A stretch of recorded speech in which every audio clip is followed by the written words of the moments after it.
kidding. Hey, nice seeing you again. How are you? Good. Good. Do you know Lindsay Caldwell? Lindsay Caldwell? I don't know if we've ever met. Caldwell. Nice to meet you. And Lindsay's our opioid prevention manager for Live Healthy. And she also works at the chamber. Yeah. Yeah. Just give you a report on what's going on, how's the money. Well, that's all right. Doing the thing, that's what we do. That was a nice service today. It was nice. Not Father did a good job. Do you have this all written down? I hadn't been in church for a long time. It was beautiful. It is, we just take it for granted, you know, till we go visit other churches and we're like, wow, yeah, Yeah. we're so fortunate. So, how'd you do this weekend? Did you play Sunday? Yeah? We tied for second. 3 teams. Oh my gosh. So the first team shot 400, we shot 300, and the team we played against Mike Thompson was 3. Uh-huh. So had 10, and Drew not left. Right. Had a chance, but Yeah. it was wet. Drew was fine, I don't blame you. I didn't blame him at all. Yes.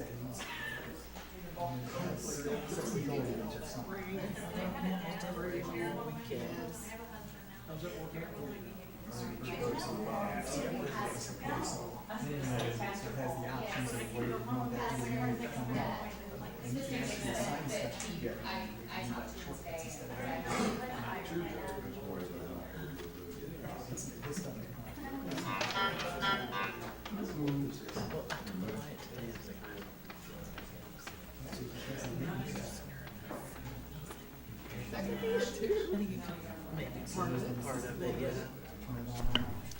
That sounds good, Lindsay. It's slow, it looks like it's moving very slow. It will. Nope,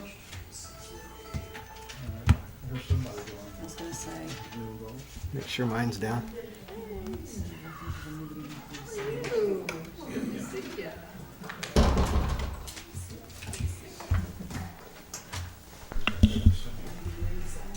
I think I did mine. Alright, let's get this show started.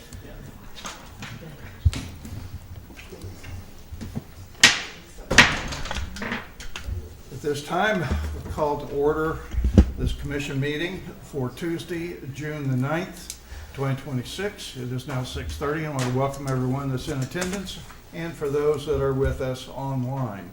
Roll call, please. Mayor Faulkner, Here. Commissioner Hendricks, Here. Vice Mayor Maples, Here. Commissioner Golden, Here. Commissioner Kendall. Here. Thank you. And at this time, we will have the invocation delivered by our city attorney, affectionately referred to as Pastor Paul. And following that, would you please remain standing for the Pledge of Allegiance? Let's bow our heads. Father in heaven, we are always thankful for the opportunity to gather and conduct business of the city. We're thankful for our city. We're thankful for the positive energy we've been having lately. We're thankful for our commissioners and our staff. Just be with us tonight as we conduct the business of the city. Help us to make decisions that are sound. Father, we thank you for the rain we've had lately, and we thank you for the sunshine of this day. Continue to bless us and be with us and help us to lean on you for understanding. In Jesus' name we pray. Amen. Amen. I pledge allegiance to the flag of the United States of America and to the republic for which it stands, one nation, under God, indivisible, with liberty and justice for all.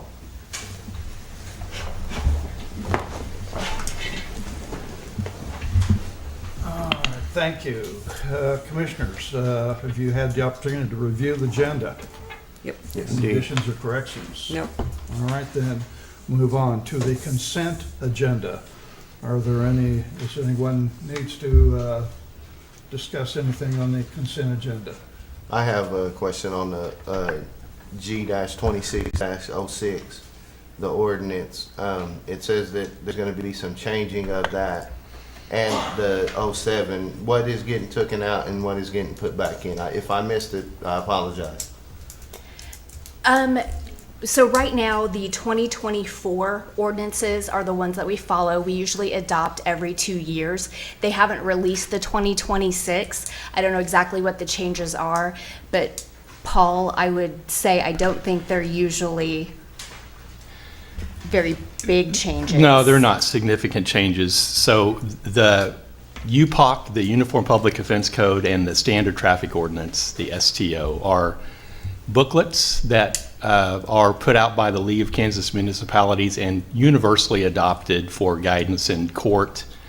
They are just reference material, basically a condensed version of statutes that apply to city traffic offenses and public offenses that are prosecuted in municipal court. So the league updates those booklets based on changes in the legislation from year to year. So we typically adopt those every other year just to kind of keep up to date with the changes in the law. All right, thank you. And these are all available online? Yes, yeah, right now we have, so the last ones we adopted were 2024. Those, if you go to the City of Coffeyville page, under the police department, under ordinances, you'll find a link to the complete booklet on both of them, the UPOC and the STO. And then once we adopt the 2026, those will be updated on there as well. So you can find all that information on the city website. So Paul, you said that UPOC changes every year, but we only Yes. adopt changes every 3 years, so Yeah. we're not Every so we're not doing it. We are not doing it every year. The changes are usually not significant, but there are changes from year to year. The DUI statute, for example, changes almost every year. And if you read the DUI statute, I mean, you can get lost in it. It's several pages long. So, but we are adopting a fairly current version. I think it's sufficient for what we're doing. A lot of the changes would affect the more serious level of crimes like DUI, third or fourth felony type situations, as opposed to what we do in municipal court. If there was a significant change, we might recommend that you adopt more, the odd year of the booklet, if that was, an issue. Okay. But so far, it hasn't been. Quick follow-up on that, Paul. Staying with the G2607, it did talk about in section 1 that we need to have an official copy stamped. Is that not included with the booklet that we know that we're currently using? And if not, would we have to purchase those from whomever, or wouldn't it be more efficient just to get one of those old-fashioned stamps and say official? Right, so when we receive the booklets, we do have to receive the new booklets that have, Regardless. and the new guys. But yes, I have to go through and stamp each of those Okay, books so- that it was adopted by this I see. certain ordinance. So yes, we do that once we receive the books. So they're not pre-stamped? Exactly. Thank you. All right, any further questions? No. Then I move to approve items 1 through 5 of the consent agenda as presented. I'll second. Motion is made by Mayor Faulkner, seconded by Vice Mayor Maples, to approve items 1 through 5 of the consent agenda as presented. Commissioner Hendricks. Aye. Vice Mayor Maples. Aye. Commissioner Golden. Aye. Commissioner Kendall. Aye. Mayor Faulkner. Aye. And moving on, next on the agenda is comments from the public. Any citizen desiring to address the commission shall be recognized, advance to the podium, state his or her name and address for the record. Comments shall be limited to 3 minutes unless extended by a vote of the majority of the commission. The commission does not hear matters involving litigation or city personnel. The commission does not take action on subjects not on the agenda unless unusual or hardship conditions exist. Citizens may address the commission on agenda items as they are brought to the floor. Is there anyone present who would like to make a comment? All right. The radio did text me to say that you need to speak into your microphone, Mr. Mayor. They're having a hard time hearing you online. It's on. Okay. All right. I'll cycle it. Maybe that'll be a little better. I'll get a little closer.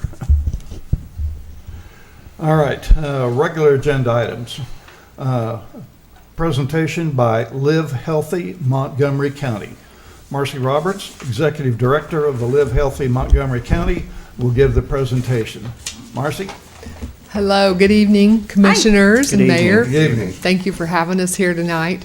For those of you that don't know about Live Healthy Montgomery County, we are a nonprofit that's been around for about 10 years now, and we work on efforts within the county to promote anything to promote health and wellness.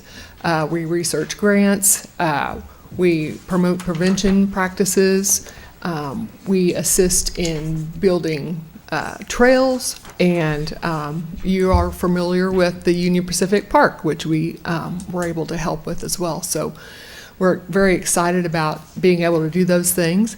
And another area that we work in is opioid prevention. And I wanted to introduce Lindsay Caldwell, who's our opioid prevention specialist. And I'll let her take it from here.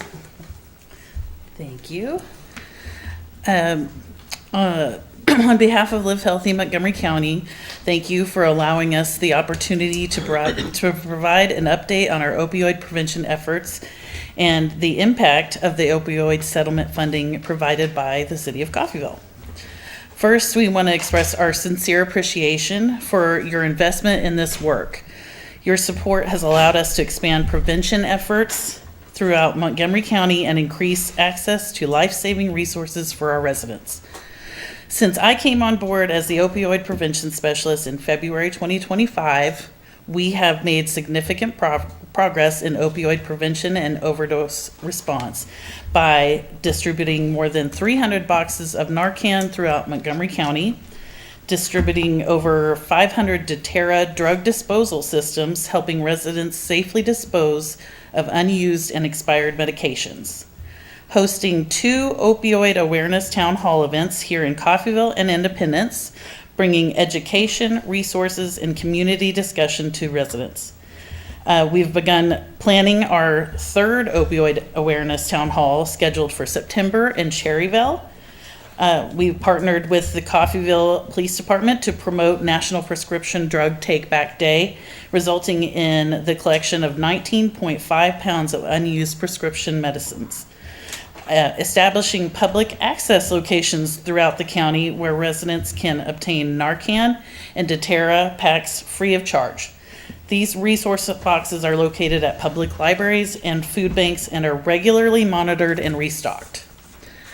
Participating in numerous community outreach events, including recently the Cherry Blossom Festival in Cherryville, NATO Fest at the Coffeyville Elementary School, Parents as Teachers Community Baby Shower here in Coffeyville, just to name a few. At these events, we provide education, prevention resources, Narcan, and doTERRA packs. Looking ahead, we are planning a community Narcan training in Caney this summer to further expand overdose prevention education and equip residents with the skills needed to respond to an overdose emergency. These accomplishments could not be possible without the support of the City of Coffeyville and your commitment to addressing the opioid crisis in our community. Every Narcan box distributed, every medication safely disposed of, and every resident reached through education and outreach represents another step toward preventing overdose deaths and creating a healthier Montgomery County. Thank you again for your partnership, your support, and your commitment to improving the health and safety of our community. We look forward to continuing this important work together. Thank you. Thank you. Any questions? Thank you. Ms. Caldwell, do you happen to know if there's any data on our county for successful Narcan uses? I don't know that we've got, No, not Any specifically for our recently. county, but the CDC reported that 27,000 people have been saved Successful? from an opioid overdose Excellent, excellent. by the use of Narcan. So Thank you. that's why we gave y'all a sample up there. So, so you'll have one on hand. You just never know. Thank you for that. It's like a first line of defense, first aid for opioid response. So, and I think more and more people are learning about it and getting more comfortable about talking about it. Sometimes when we go to events, people are like, well, think I need that, you know? But you never know, you know? A When you could- neighbor or, if somebody doesn't realize they took their pills twice, they may need it for that. I mean, it could be- Elderly Yeah, patients. So, can easily happen. 2 questions. First of all, just to confirm, on the top of the box, I see the letter E followed by what looks like a date, 2028/08. Does that mean it's good until August of 2028? Yes. Okay, so that's the date, all right? Yes. Second You can question. still use it after the expiration. They say that you may still need to do multiple doses if you do use it after Okay, the and expiration. my second question is, are there any negative effects if someone who's not overdosed No. gets it shouldn't a affect spray them up at the all. nose with this? Yep. Yep, there's no effects. It only affects you if you're on opioids. All right. And it reverses the effects. All right, okay. Thank you very much. thank you. Commissioners, any questions? Nope. All right. Thank Appreciate you guys. Thank you. Thank you. Appreciate that. Mr. Mayor, it may pay just to note for some of our not new commissioners. Several years ago, there was settlements, and this is where this opioid money comes from. And so we don't know when we get disbursements of that money. I think most recently, as part of our funding requests in November, we put money towards Live Healthy Montgomery County and have every year. Currently, we have about $9,000 within that fund, and of course, we're going through our budget season now, and more may come. We don't really know. It's not really a planned and quantity of monies that you see through that, but as we get that, this is where we've chosen to put most of that money. Thank you. Thank you. There being no old business, we'll move on to new business. First is Resolution R-26-71, a resolution authorizing the purchase of a replacement vehicle for animal control. Hi. I am here tonight to ask for a replacement vehicle for the animal control truck. First off, there was a typo on the staff report. We're asking for a not to exceed of $38,000, not $28,000. Our ACO truck has died. The transmission has gone out on it, and they think there's a cluster issue as well. So we're needing to replace that truck. This is the one that transports all of our animals when we pick them up on animal control calls. And so we're asking for a not to exceed to purchase a half-ton truck. Our goal is to purchase a new one with a warranty, but we have to shop around. What are we currently using for animal pickups? We are currently using a Ford half-ton truck, a 2012 pickup. So we have more than one with that fleet. Yeah, I mean, we have it's a little red pickup that we're using Sure. that has a box in the back Right, of it. okay. But that's one of our We're not going MPDs. without currently. We have something. Yeah. It's just not adequate and needed. It's not adequate, no. We have 3 staff members, 3 different areas, Right. 2 trucks. Yeah. As well as the back of this truck has the, The whole animal control box, and that would be moved to the new vehicle. Would they be renamed? The ACO truck. Are they going to be named something different? Or are we going to leave that name animal control? I mean, it falls under neighborhood preservation department, so, but it's identified as our ACO truck. Are there any special requirements for the vehicle other than pick up with a bed? It has to have a certain bed size to match our unit that goes on the back, but a half-ton truck would fit that. All right. So I had a question. We had talked one time about having some sort of lift on that truck to get those animals up, like, because I know for a while for most of the time, they'd have to pick the dogs up and put them in were we going to do a lift with that too? Or was that down the road, or what's the deal with that? there's been conversations about that. Those can be fairly expensive. Right now, it's just the replacement of the truck as we continue to try to decide how to transport those animals. That kind of equipment will be Okay. added. Okay, thank you. Yeah. Do you guys got any, I know you said you're still looking, but do you got any pinpoints maybe? I'm gonna refer to Marty and Jim. They're helping pick out the vehicle. They've looked at a few different options, so we have some identified. We're looking at a 4-cylinder turbo. I know we've bought several of those over the last couple of years. here at the city, and they seem to work just fine. They're doing well. Any reason for the four-cylinder turbo or just normal? Because we can get them for under $38,000. They're Okay. brand new, have a warranty. I like that. Yeah. And will the box and everything transfer to the new vehicle? We'll have to verify that, but yeah. Okay. All right, any further questions? Nope. Then I move to approve Resolution R-26-71 as presented. Second. Motion is made by Mayor Faulkner, seconded by Commissioner Kendall to approve Resolution R-26-71 as presented. Vice Mayor Maples. Aye. Commissioner Golden. Aye. Commissioner Kendall. Aye. Mayor Faulkner. Aye. Commissioner Hendricks. Aye. All right, number 2, Resolution R-26-72, a resolution authorizing the purchase of 2 one-ton style dump trucks from Green Country Auto for the Public Service Department. Director of Public Works, Jim Wright, will make comments. Good evening. We've had some unfortunate situations with a couple of our one-ton style dump trucks. One of them was a one-ton and the other one was a F550. That's a 2008 F550. We have an engine that is seized up. Had a bent rod that fell down into the cylinder. The other truck is a 2005 one-ton with a dump bed on it. Has transmission has went out and has electrical issues.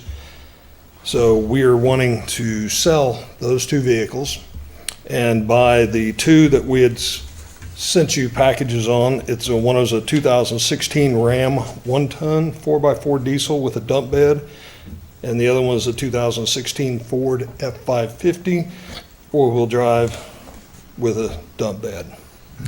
Now the 550, we have a plow that will fit it, that will go on it.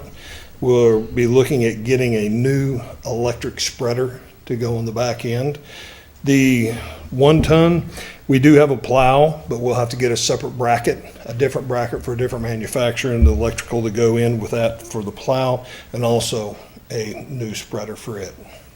So we're not purchasing new plows. All right.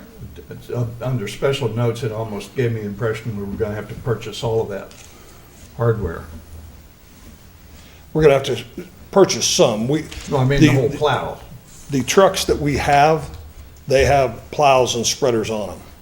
That So we we're can gonna take take the off. plows off of there and put them on Transfer. what we're getting now, but we're wanting to get new spreaders to go in the back end, so. All right.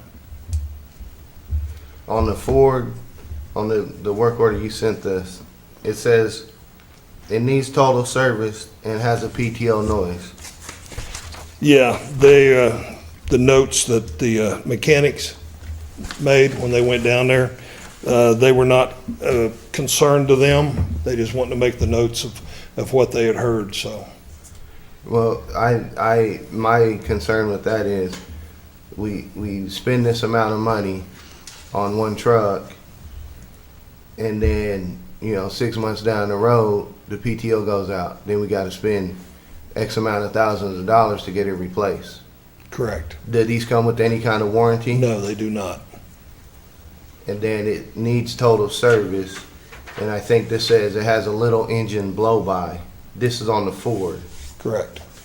Does that concern you No, does not. for this type of price that we're getting with no warranty on anything? Usually a diesel, most all diesels will have blow-by. So it doesn't concern me on that. Okay, and then on the Ram, it needs total service, Correct. brakes soft, engine rough idle, and it looks like they got good, good low mileage. So, that's a plus. But Well, I just, with this type of money, I'd hate to get in there and then we, now we're out another 10 or 20,000 in 6 months because of repairs and it being used and no warranty. Could you negotiate a warranty with them on maybe the Well, we can the purchase PTO or? purchase a warranty. we purchase an aftermarket warranty, and I'm sure I have not looked into it because I've never wanted to do that myself, because usually they cost several $1,000s for a truck that's 10 years old, and you'd be better off just to roll the dice and go with it. But these trucks have sat for an extended period of time. They both came from Pennsylvania, and they were used there as plow trucks. So I'm sure they have set a considerable amount of the time with no more mileage than what they have on them. So sitting on vehicles is hard on them. So they do need to be serviced and taken care of. But the other side of that coin is new. I know, about 14, 15 months ago, we got a new 1-ton for stormwater and with a dump bed, and that was, at that time, it was $69,000, and it had a warranty. I'm guessing right now, with the dump bed on it and a new one, probably $74,000, $75,000. So it'd be about 30,000 more than this purchase for these, Correct. for one. Yes, I'm sure we'd all much, Or more. yes, or more, would prefer to do that, but, you know, considering the financial constraints that we have. Also, I think, last month, Electric came and gave prices on a F-450 for $70,000. That was just cab and chassis. Time you throw a dump bed on there, you're looking at another $15,000, so at 85. And then if you want to get a new spreader, plow, you're approaching, that $100,000 mark for a 550. Well, like on this Ford F-550, if you got it in and little engine blow by, I mean, somebody could go in and re-ring the pistons, the engine, maybe look at that, and then the PTO noise could just be a bearing that's out, and you could replace that, and that's Right. not going to be too much, and well under 30 or 40,000 extra. And yeah, you take a little bit of risk with used, but if you Right. could repair things for in the 3,000 to 4,000 range, then have it working well, it might be worth it. That's the risk. And with the hope that we can get another 10 years out of these trucks. Yeah. Because I know here, just a few months ago, we purchased a used single-axle dump truck, a larger one. It's a 2019. It was an International 4300, and it had a new plow and a new spreader, and I believe it had 181,000 miles on it, and we got it for 82,000. So that's kind of what we do, is we look for used stuff that we think Low will miles. last. So do hours make a difference on use on these? Not as much as it used to. Okay. With the DEF in there now, it's not good to let a truck with diesel idle. Back before they started requiring DEF, you could let one idle all the time, never have any trouble. But when they put DEF on it, it created a major problem for everybody. You mentioned this came from Pennsylvania? Correct. Well, my question is, how did we source these vehicles? Did we go looking? Was there did a bid go out? And how did we find them, since it's only Green Country Auto? They went and got them. They're a very good source for small municipalities to go get larger trucks like this. They have, I'd say they sell several hundred trucks a year to municipalities. That's kind of what they do. I know we were looking online, and the trucks that we could find were from New York and Pennsylvania that kind of fit our need and what we wanted, and they just happen to have these two trucks. So Green Country Auto is in fact our contractor, if you would. Well, they're a used car dealer there in Claremore. Okay. They're going out and Right. finding them all the time and All right. resell That's their them. specialty. All right. Have you went and looked at them personally? I have not looked at them. We sent the foreman for public service and also the mechanic down there to drive them and check them out. So they've been looked at by somebody from the city? That is correct. All right, thank you. Any further questions? The notes on that page are from our people. Okay, okay. Yeah. So I misunderstood. I thought Yeah. that was from the dealership. No, it was from Okay. our mechanic. And they was good with that? They don't think that there's gonna be any Yes. issues down the road in the near future? They Or could- anything they can fix. I mean, anything Yeah, that you buy. they don't think there's used anything can, that they but- can't fix and take care of and Yes, address before it hits the road for us. Yes, yes. All right, thank you. Especially that brake issue, if there is one. The soft brake issue, if in fact there is one. That can be addressed. That can be Okay. In-house, repaired. here. Yes. Okay. Can it be negotiated and have them fix it before delivery? Probably not. Well, I think Aye. I think they got them down as far as they could on the price, so. Yeah. All right. No further questions then. I move to approve Resolution R-26-72 as presented. Second?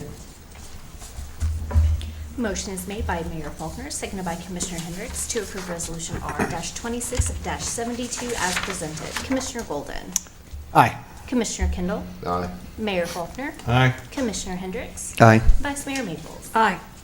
Thank you. Thank Thank you. you. Thank you.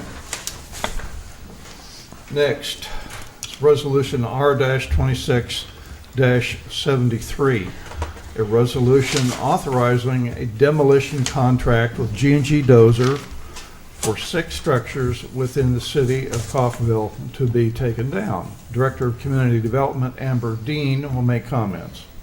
Hello again. Hello. We put out a bid packet last month for demoing these 6 structures. We received a total of 4 bids. G&G Dozer came in at $36,000, and we are looking for approval to go with him and execute a demo contract to take down these 6 houses. I do want to note that 511 South Pine is on this list. The owner has been in a few times to City Commission to talk about her property. We will not be taking her fence. We will just be cleaning up the structure that has been taken down and removing the foundation. And we are open to, if she needs to make some sort of payment arrangement or something like that, we can always work with citizens on something like that as well. And I'm open to questions. Quick question on the one at 121 South Madison that has the detached garage and 2 portable storage buildings. What happens to the 2 portable storage buildings? So we made contact with the company that actually has a lease on them, and they're actually going to go pick those up. Oh, okay. Yeah. So if they didn't have a lease on them, would we be able to sell them? We would have taken them down. They would have just been torn down with the rest of the structures. We wouldn't have even, if they're portable and dragged away, we wouldn't even attempted to use them for our purpose or give them away? Oftentimes, the folks that are bidding are also bidding on the material they have to take away, and they might do that. So Oh, okay. if it's in our interest, we're going to look into it, but Typically. it's just going to vary depending on what our quote or what our bid is out there, bid packet says out there, Okay. and what our needs are. And Ben, I think it was maybe a year or 2 ago, you provided me with a list of all of the structures that were scheduled to come down, and they were listed by groups, 1, 2, 3, 4. Could you update that list? I'm sure Update that list and get that to us, please. Yeah, we have an updated list that has it ranked by severity of the homes. All of these homes at some point have caught on fire. That's why we are addressing these homes, and we're hoping to move forward with, if a house catches on fire and it's not savable, we want to move quickly on those homes, because those tend to be, more people tend to go in those and start fires again, and more damage is done to those homes. So we're hoping to move more quickly on fire damaged homes. Perfect. Okay, would appreciate that list. Thank you. Thank you. Thank you. We can put that as a report item in the next commission package. Yes, that'll work. That'll be just fine. Thank you. Have we reached out to that woman at 511 South Pine and let her know that we may be able to work with her a little bit? We've had conversations with her. I'm going to reach out to her this week to let her know that we've moved forward with demo and that we'd be willing to work with her. Thank you. I appreciate that. Any other questions? All right, if there's no other questions, I will move to approve Resolution R-26-73 as presented. Second. Motion is made by Vice Mayor Maples, seconded by Mayor Faulkner to approve Resolution R-26-73 as presented. Commissioner Kendall, Aye. Mayor Faulkner, Aye. Commissioner Hendricks, Aye. Vice Mayor Maples. Aye. Commissioner Golden. Aye. Thank you. Thank you. Thank you. Cleaning up Coffeyville, one house at a time. Thank you.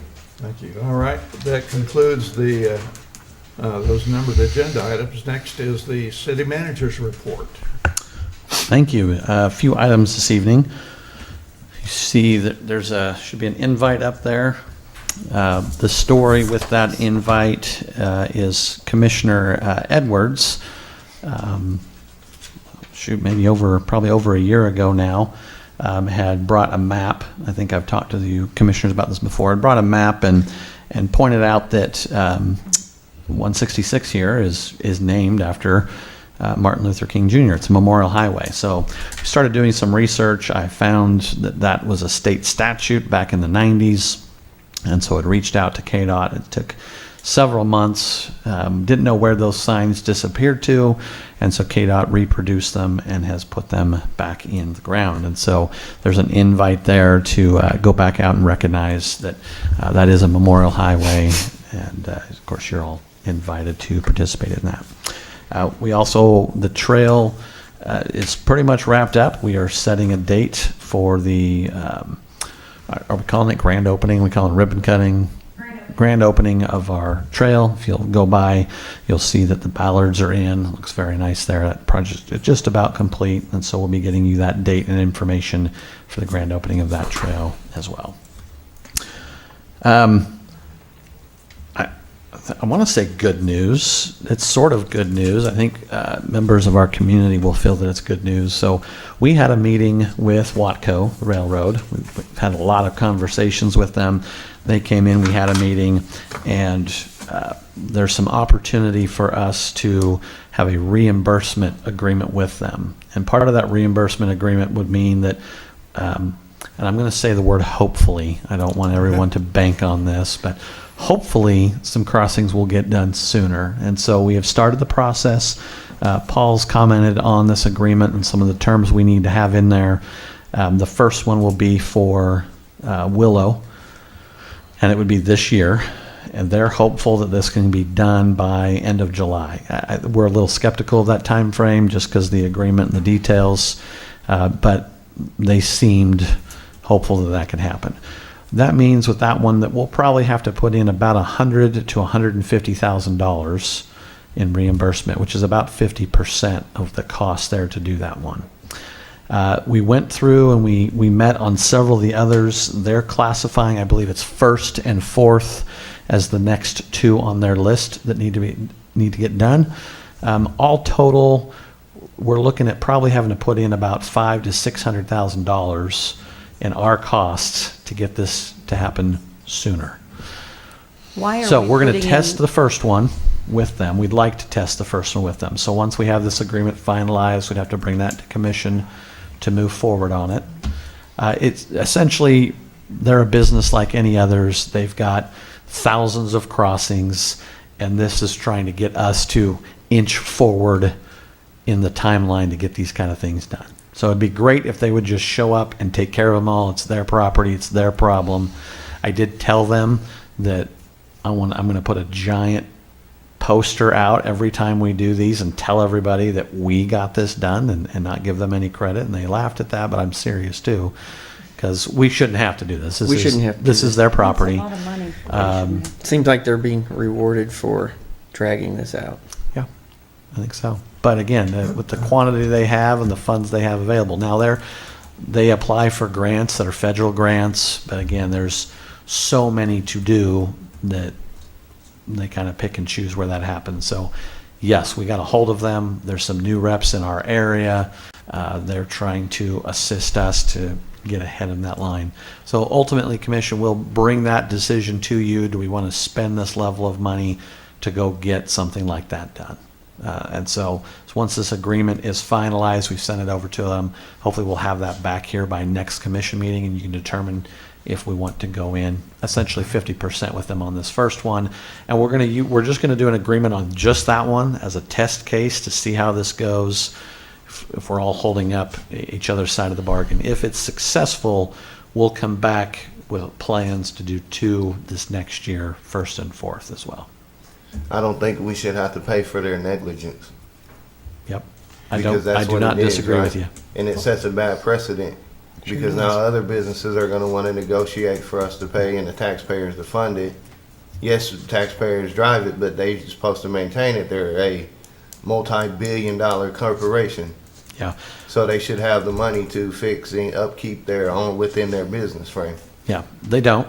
And so it comes down to, do we want to fork that out specifically for railroad crossings to get it done?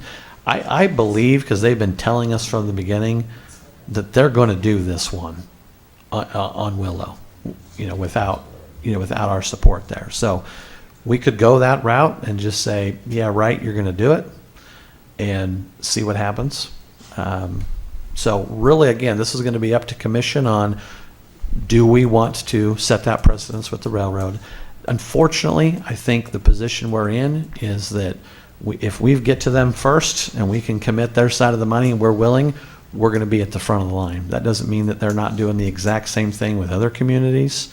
We have the sales tax dollars that go towards streets, and so we have a little bit better opportunity probably than some other communities, but they may have funds that could go to that too. So no decision tonight. Yep. We'll bring that agreement to you, and you can ultimately decide if we want to move forward with that. But you're right. It does set a tone of, you should be doing this. Why is it our responsibility? But unfortunately, I don't know that it will get done without that. At all? Or in a timely fashion? Well, Well, these have been in the condition they are for, And deteriorate? yeah. has it been decades at this point? No, I mean Willow comes and goes because they fix it, or like Fourth, but they don't fix it properly. Yeah. Like So UP across Highway 169, they don't fix it properly with So we talked the steel about and both of concrete. those. The one at Willow, they've used railroad ties, and they've learned, I think that was in the 70s, 60s or 70s maybe, that they were still using ties. And they talk about these heavy trucks that come over and what that does. And then they've moved to cement. And even the cement is a problem. It would break off and give. So they now have is a rubber prefabricated material that goes in there, that as those roads and those rails expand over weights and temperatures, it's supposed to be even better. So that's the latest and greatest of how they're replacing I mean, those. I've seen you go to other cities and towns, especially bigger cities, and go to even Joplin, and on some of their main roads, you can go across those crossings at 60 miles an hour and not even feel them. So there's a way to do it right. Yeah. I just don't think they do it. Now the question is whether they're going to this time, which would be nice. And some of it is regulated by KDOT, which was part of the interesting conversation. They had some rules they had to follow.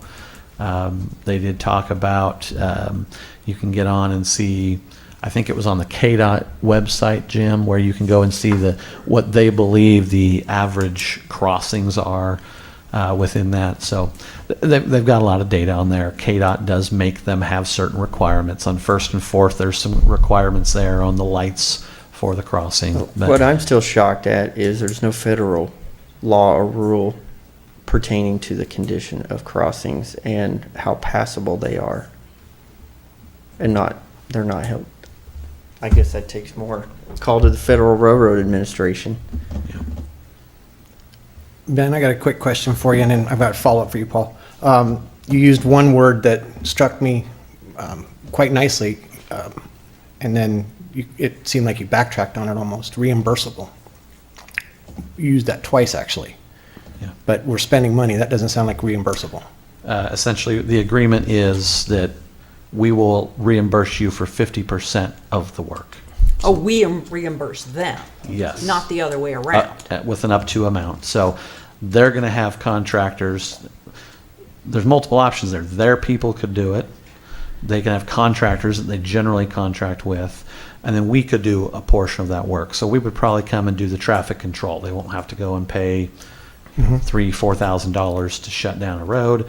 When you use contractors, it will take, their words, not mine, 2 to 3 days of that road being shut down versus their in-house crew, which they're understaffed as well, could take weeks if they're to go do it. So there's a variety of options there. Essentially, the agreement is we would reimburse them for work being done. I see. And then, real quick for you, Paul, I don't expect an answer, maybe something that you've looked into, I'm sure you have, with us being financially vested in this? Is there a liability, should, heaven forbid, something happen at that crossing, that we have a financial investment there? No, not if we're just doing a reimbursement. Okay. Yeah. Okay. We just finished off a year's worth of working with KU Public Management Center. We finalized our HPO training, a lot of feedback from employees to them. We're continuing that journey ourselves now. It's sort of a pass the torch over, and we'll continue to give you updates over the next few months as we wrap up from the direction that we use with them. But did want to tell you that was over since you had recently participated in it. I want to give reminders here. We had Amber come up and talk about some of these blighted homes. There's two important things that really will help our cases. And commissioners, this is directly to you because you have people that will call you. When it's something that's a police matter, if you can get a hold of, the sooner you can get a hold of dispatch, two things happen there. One, there'll be a quicker response, can be a quicker response. And then two, we create a record.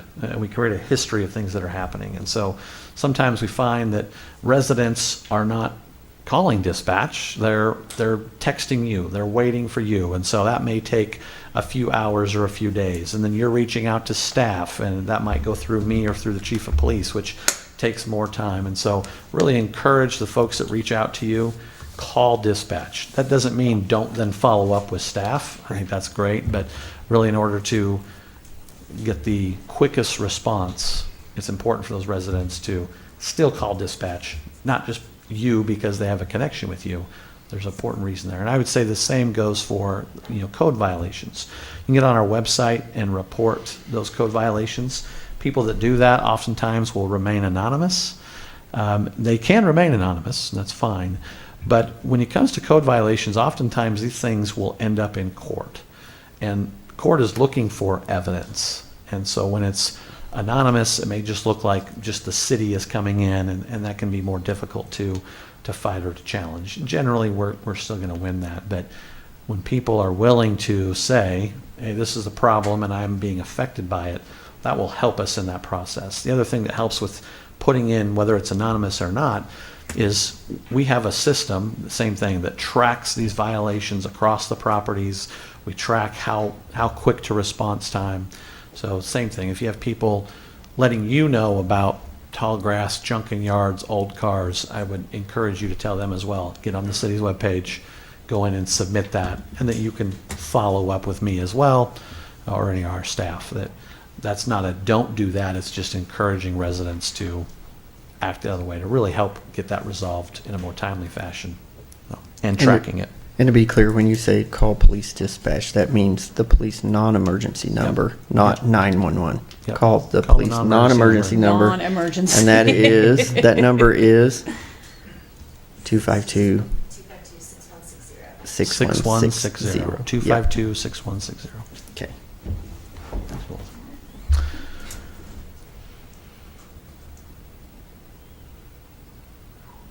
I think I talked about that already. Okay. This last week hit a mile marker for myself. 2 years now in this position. And so I just wanted to take a minute to thank commissioners for working with me over this last 2 years. It's been great. I look forward, hopefully, to many more. You're about to go into a room with Paul here and talk about evaluation for me. But I also wanted to just thank our employees, my leadership team, the management here at the city, our partners. It has been a whirlwind of 2 years. I have learned a lot. We've gone through a lot. I just really have appreciated that time, and so many people that are willing to step up to help make Coffeyville better and a place that we all want to work. So I appreciate everyone who's been involved in that. For again, especially the employees, my leadership teams, they make me look good. It's them out doing that work, and I can't thank them enough with that. And with that, I turn it back over to you, Mr. Mayor. Commissioners? I have the payment report. Okay? Very well. All right. We have Algier Martin and Associates for $125,608.27. We have Asplund Tree Company for tree trimming, $13,852.80. City of Coffeyville, these are health and dental premiums, $59,474.63. CRMC, sales tax distribution, $97,945.36. J. Graham Construction, CRMC street repairs, $212,956.75. Kansas Department of Revenue for sales tax, $45,288.70. Meriton Health, more insurance premiums, $45,613.44. American Fidelity Assurance Company, even more insurance, $18,960.15. Countryside Concepts for 119 West 9th Downtown Economic Development Grant, $20,000. We have KP&F, which is what? That's retirement. Okay, $134,941.33. And then Marty, I'm going to ask for your help on this one. This is the Kansas State Treasurer for $3,596,990.34. And those are bond payments and interest. Yes, that's correct. So three that I'm believe make up that total are going to be for our two that comprise payments that we make that pertain to the construction of new gin. Okay, and then one is for the bond that we took out to do the renovations on the city hall and to build and construct emergency services. Okay. So yes, and then we do, there's a principal and interest payment the first part of the year. That's what you're looking at. And then we will have another payment corresponding to this, just interest, toward the end of the year. Okay. Okay. All right, thank you. We have Siemens Industries, $170,544.06. Tantalus Systems, $275,507.92. Wartsila North America, $11,514.48. And a payroll of $487,591.50 for a total of $5,734,822.30. A lot of stuff this month, but that bond was the big one. Any questions?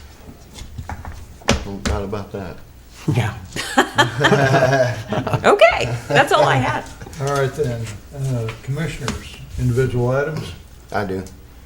Hey, on South Willow, and then at 12th and Harding, there's about three or four lots that's about 3 to 5 feet high. I know they're just getting into the mowing season the last month, and we've had a lot of rain, but they're really high, and that's can lead to a bad, rodent problem. I mean, beautification of the city. That's not, going to make it for terrorists, and et cetera, et cetera. So we have moved into complaint dominant with our change to neighborhood preservation, and so largely due to we are running out of money to go and take care of that. So when people see that tall grass and there's a problem and residents aren't doing it, putting in a complaint kind of gets that in the queue for us to show up. We're going to show up. And the first thing we're going to do is try to get people to do it themselves, and so that may take a little bit longer. Now we have several mowing bids and abatements out right now where they've been going through that process, and so some of the complaints of the really tall stuff we've been watching. Once it gets beyond, I think it's the 18 inches. That's when it's now a problem with code, and so we can go look up those addresses if you wanted to say them again, and I can find out if those are already in the process. But like I said, the change here is rather than proactive notice, do it or we're showing up. It's complaint-based in the community, and then we spend the time trying to get them to do it before we spend money. These are lots. Okay. These are empty lots. So Yeah, I didn't know that there's not really nobody you It's- can really go knock on the door. Yeah, so if someone owns that lot, we will still reach out when there's not a knock on the door. Whoever the property owner of record is, we might own some of them as well. And so, do you have the addresses? again? I think three of them are on 1500 block of South Willow, and then there's a 12th and Harding on the corner too. It's about 3 feet high. And then, what'd you say, Harding? Yes, 12th and Harding. 12th, okay. Yeah, we'll go see if those are on our list or if they've already been addressed or not. Okay, and then since we already have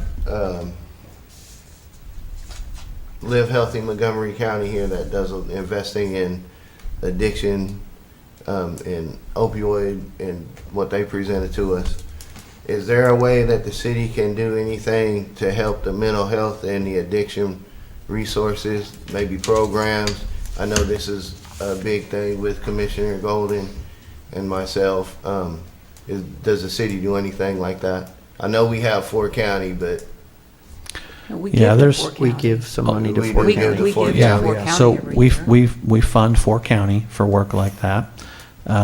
We, of course, on the early prevention, Live Healthy Montgomery County. We've got the DARE program that through the police department. We're supporting the warming center. That's some people will debate this with me, but when someone doesn't have to worry about shelter, they don't have to worry about some of those things, they may not lend towards going back to whatever drugs they may use. So I think there are several resources and ways we put in money. We've supported other groups in town like KFAN. We supported them. I think that might have been end of '24 from a utility bill perspective. So I think that's how the city gives to those groups that they focus and they specialize in those things. For us to sort of take that over, it's best to partner with groups like Live Healthy Montgomery County that have expertise there. all right, thank you. Yeah. I had a Since you question. mentioned- Go ahead. Sorry, go ahead. No, you go. Okay, said the issue of tall grass weeds complaint-based, and would those calls be going to Amber's department? Yeah, you call Amber's department. When you go and put a complaint in online, those go directly to Amber. She puts them into our system, and then they get assignments Okay, from there. And could you say what that phone number is so it'll get into the newspaper and the press? If you dial 6100, and I think it's 2, if you press 2, it goes. So 252-6100, number 2. Thank you. Yep. And even easier if you're on your phone, you want to just go to the website, click the button, log the complaint right there. A phone call, you might catch them, they might be on another line, but if you just put that into the system, it's logged and they will automatically be assigned. All right, thank you.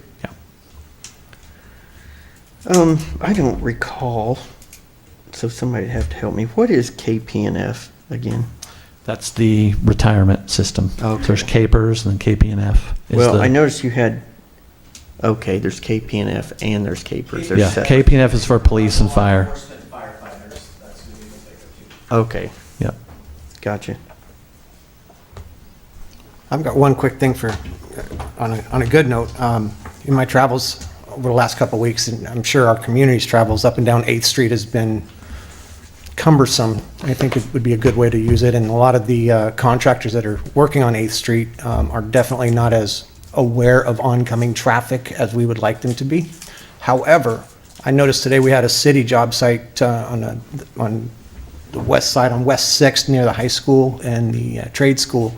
And that job site, Jim, it looked dynamite. Your guys are out there, they were on it, it was very visible, they were not blocking traffic, they were very aware of any inbound traffic or pedestrians. I just wanted to give you guys an attaboy. You guys looked really good and really sharp out there. You made the 8th Street guys look like, well, they didn't look like us. So, thank you, they're looking good out there.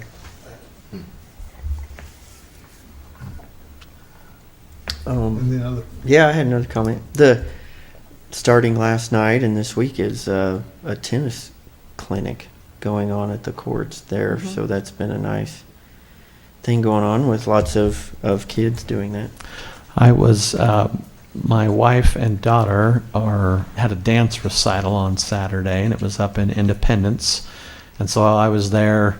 I thought 30 minutes early was going to do it, and I was at the back of the line. And I had two young girls standing in front of me. I just happened to overhear them talking about the pickleball courts in Coffeyville. Nice. And what a great hangout spot. And the youth in town are just, I want to use the word overrunning in a good way. There's just backed up lines for our kids there with something to do in the summer, which is really awesome to see. Good. All right. That's all. Any other comments? All right then, at this point then, move to recess to executive session for the purpose of discussing personnel matters of non-elected personnel as permitted by the non-elected personnel matter exception to the Open Meetings Act as set forth in KSA 75-4319B1 to include the city attorney, to reconvene in the commission room at 10 or 15 minutes at most. 6:45. 7:45. 7:45. 7:45. 7:45, excuse me. Oh, good heavens. Okay, good heavens. 7:45, okay. All right. Do I have That a is the motion. Second. Well, I said. A motion is made by Mayor Faulkner, seconded by Vice Mayor Maples, to recess to executive session for the purpose of discussing personnel matters of non-elected personnel as permitted by the non-elected personnel matter exception to the Open Meetings Act as set forth in KSA 75-4319B1 to include the city attorney to reconvene in the commission room at 7:45 PM. Mayor Faulkner. Aye. Commissioner Hendricks. Aye. Vice Mayor Maples. Aye. Commissioner Golden. Aye. Commissioner Kendall. Aye. And I will be.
Okay.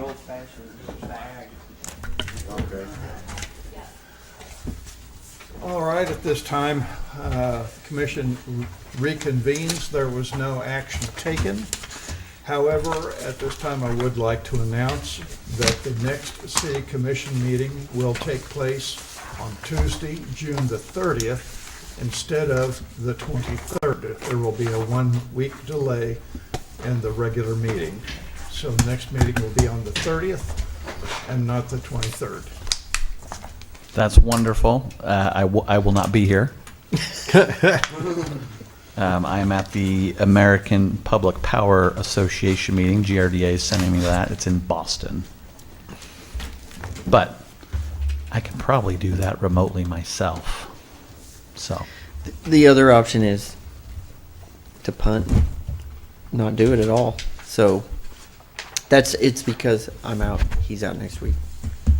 We're not available. So everybody was available June 30th.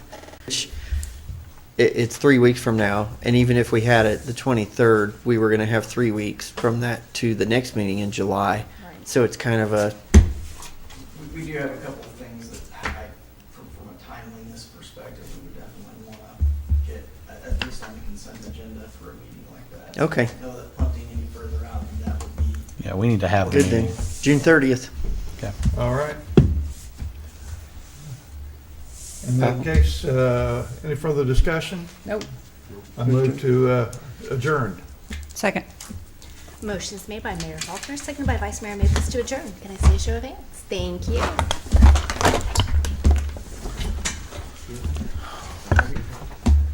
Maybe you want to do my